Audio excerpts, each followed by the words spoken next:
Assalamualaikum warahmatullahi wabarakatuh.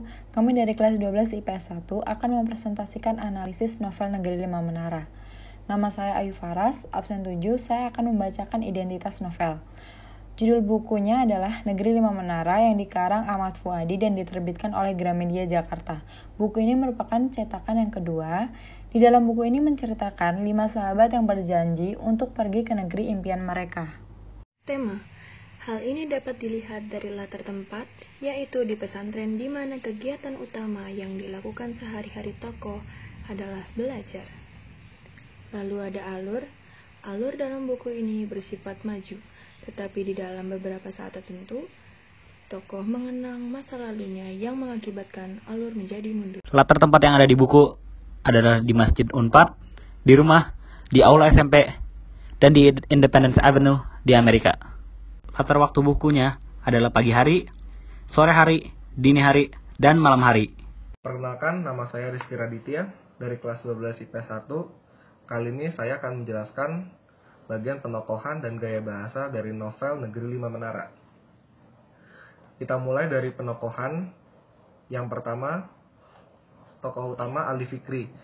Ia memiliki sifat seorang yang patuh dan sayang pada orang tua. Dia juga pintar secara akademik. Kedua, sosok ayah, membela kebenaran dan dapat dipercaya. Ketiga, sosok ama yang seorang yang ramah dan rela berkorban. Kemudian ada 4 teman dari tokoh utama Ali Fikri. Yang pertama, Dul Majid, memiliki sifat semangat dan jujur. Kedua, Atang, menempati janji dan baik. Ketiga, Said, berpola pikir dewasa. Dan yang terakhir, Baso, disiplin dan rajin. Kemudian gaya bahasa. Dalam novel Negeri Lima Menara digunakan 4 gaya bahasa. Yang pertama adalah simile, yaitu perumpamaan. Simile adalah pengungkapan dengan perbandingan eksplisit yang dinyatakan dengan kata depan dan penghubung. Seperti contoh di halaman 276, gerimis berganti menjadi hujan bagai dicurahkan dari ember raksasa. Kedua, majas hiperbola. Majas hiperbola adalah pengungkapan melebih-lebihkan kenyataan sehingga kenyataan tersebut menjadi tidak masuk akal. Bisa dilihat di contoh halaman 5. Muka dan kupingku bersemu merah, tapi jantungku melonjak-lonjak girang. Yang ketiga, majas metafora. Majas metafora adalah gaya bahasa yang membandingkan suatu benda dengan benda yang lain karena memiliki sifat yang sama atau hampir sama. Bisa dilihat contoh halaman 1, salju tampak turun menggumpal-gumpal seperti kapas yang dituang dari langit.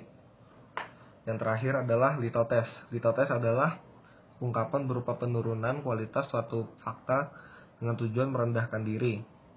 Contoh di halaman 179, Majnun cinta, ini seperti punggung merindukan bulan.